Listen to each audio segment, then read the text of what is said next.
What's going on, everybody? Welcome back to the channel. Unfortunately, I do have some bad news today. I toasted the truck.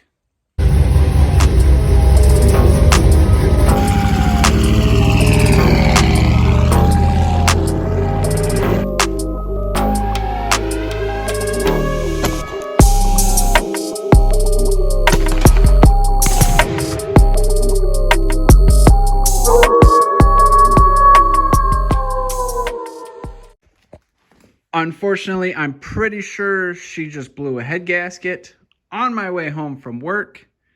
I did say I was going to take you guys with me through everything this year, and unfortunately, that means this too.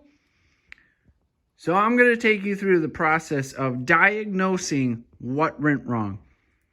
On the drive home, it was really low on power. It was down a couple cylinders. I limped it home. Got it to the garage. It was smoking out of the engine bay, and there was white smoke coming out of the exhaust. Got it in, got it shut off, tried to start it. The motor was locked up. At that point, that means there's a lot of fluid inside the cylinder. When I finally did get it to turn over, a ton of white smoke was pouring out of the exhaust. And that means there's a lot of coolant pouring into one of the cylinders. Usually that means there's a bad head gasket. When you got white smoke coming out of the exhaust, that is coolant being burned. When you got blue smoke coming out of the exhaust, that is oil. That's usually either the head gasket or the valve seals. Either way, it sucks, and it's a big job. The good news, I've got a spare motor sitting right there, just waiting to be rebuilt. Unfortunately, it's going to be rebuilt a lot quicker than I anticipated because I wanted to get the bike running first. Now, I'm getting the truck done before the bike. So for starters, I'm going to get it torn down and get all the plastics off, get the intake off. I'm going to take the spark plugs out.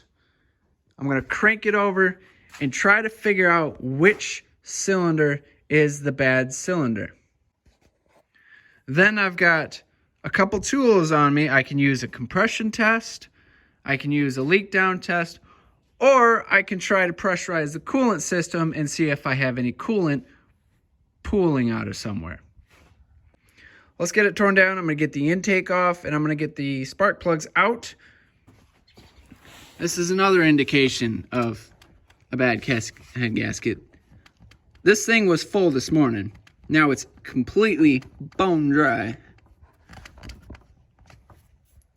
So there's coolant going somewhere. On an unrelated note, this connector was unplugged. I have no idea where the plug is for it. On that note, let's get the codes pulled and see what we can see. We've got 2 fault codes and 2 pending codes. There is 2 evap codes and 2 mass airflow sensor codes. Now that would be because that sensor was not even plugged in. The evap code on this truck, it's not a big deal. It's probably just the gas cap was a little loose. So we're going to delete those and move on. On that note, because there's a mouse nest in there, make sure before you take it all apart that you blow it all out so nothing else gets inside this motor.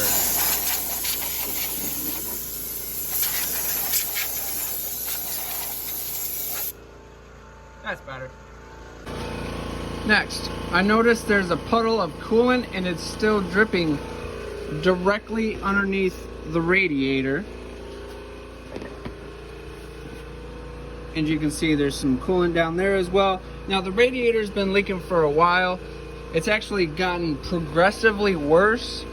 So what I'm going to do now is I'm going to clean all this off and I'm going to do a coolant pressure test to figure out where the coolant is leaking from. Hopefully that'll tell me something else about the motor as well. Now what I'm doing here is I'm pumping 10 to 15 psi of air into the coolant to push the coolant out of wherever it is leaking from.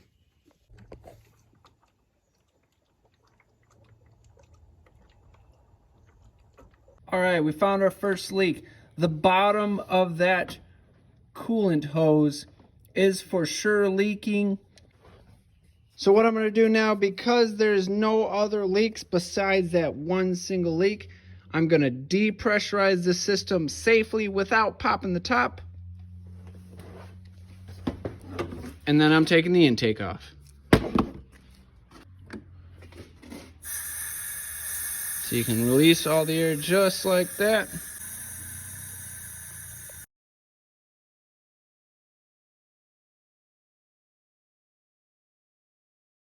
All right, now that it's super late at night, we got the intake off. We got everything apart. Let's take a look at the damage. So you can tell that is just full of coolant and other crap. So what we're gonna do is we're gonna vacuum this out. We're gonna blow it all out as well.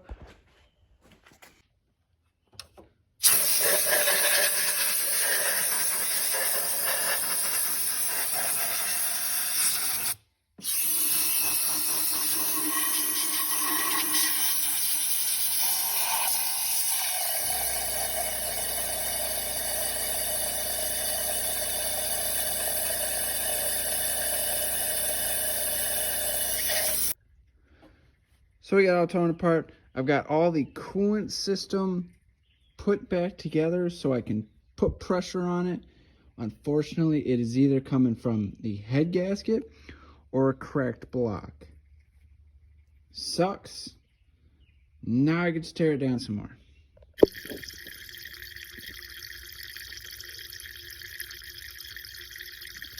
All right, we got everything taken apart. I got the spark plugs out of the holes.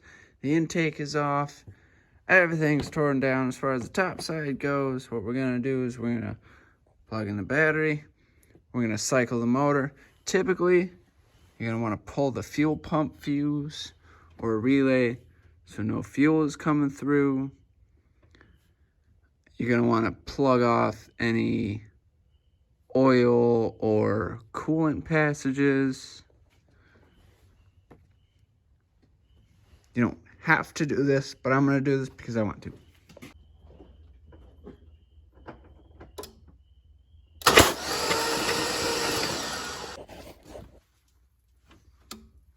Oh yeah, you could tell that second port was completely full of fluid. Probably the first one too.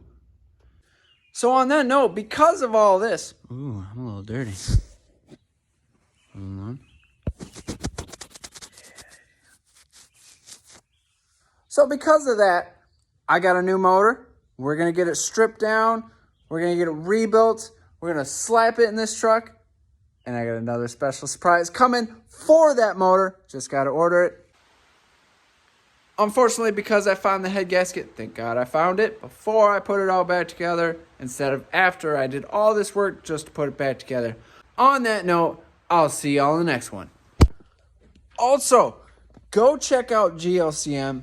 We just dropped our merch, the website, and our official 2022 schedule